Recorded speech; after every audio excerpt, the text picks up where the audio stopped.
खुशखबरी देता हूं मैं। एक बहुत बड़ी खुशखबरी जिसका पूरी कौम इंतज़ार कर रही थी। आज अदालत उज़्मा सुप्रीम कोर्ट ऑफ पाकिस्तान ने जो पंजाब के इलेक्शन का केस था उसमें फ़ैसला सुना दिया है और बड़ा वाज़े, क्लियर, तारीख़ी, आइनी फ़ैसला है। सबसे पहले तो कौम को मुबारक हो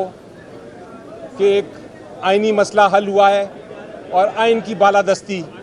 दोबारा से आज साबित हो गई है। अदालत ने सबसे पहले तो ये कहा है कि जो इलेक्शन कमीशन ऑफ पाकिस्तान का फ़ैसला है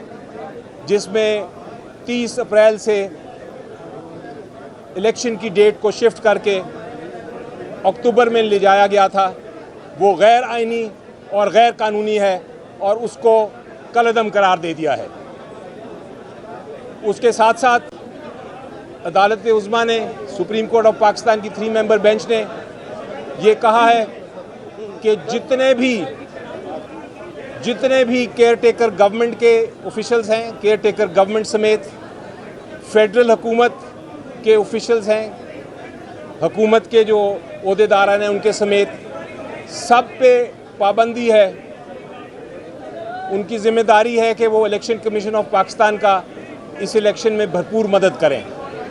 और उस सिलसिले में अदालत ने ये कहा है कि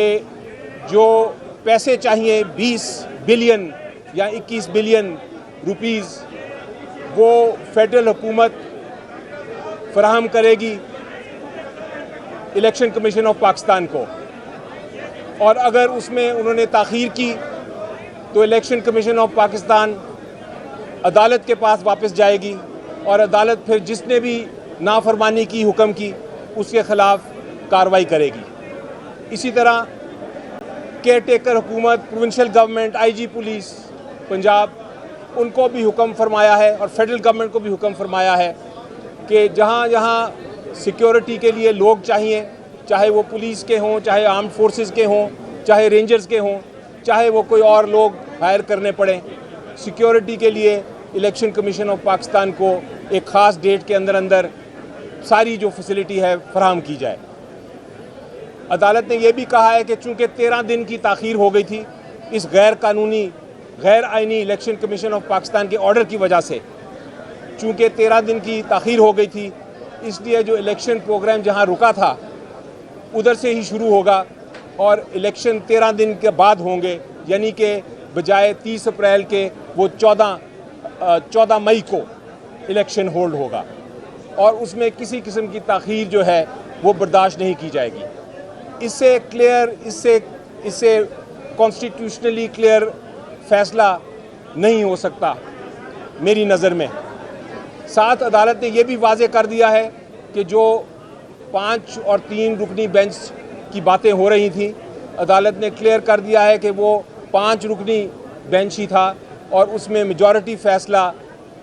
माइनॉरिटी फ़ैसला जो है वो अलग है, जो जस्टिस मंसूर अली शाह साहब ने किया और मंदोखेल साहब ने किया, और मेजॉरिटी फ़ैसला जो चीफ़ जस्टिस और बाकी दीगर जजरा साहबान ने किया वही वैलिड और वही लीगल फ़ैसला है। उसके अलावा और कोई फ़ैसला नहीं माना जाएगा सुप्रीम कोर्ट में। ये भी क्लियर कर दिया कि जहाँ तक जस्टिस काजी फायज़ी साहब ने जो जजमेंट दी थी जिसके अंदर एक कन्फ्यूजन थी कि क्या ये वाला केस रुकता है कि नहीं, इस कोर्ट ने ये भी फ़ैसला कर दिया है कि उस जजमेंट का, उस फैसले का इस फैसले पे या इस केस के कार्रवाई पे कोई असर नहीं। तो फिर एंड में मैं यही कहूँगा कि मुबारक हो, 14 को इलेक्शन अब पंजाब असम्बली में हैं और इंशाल्लाह आपको उम्मीद है कि हम पुरअमन क्लियर इलेक्शंस होंगे और इसके बाद मैं आपको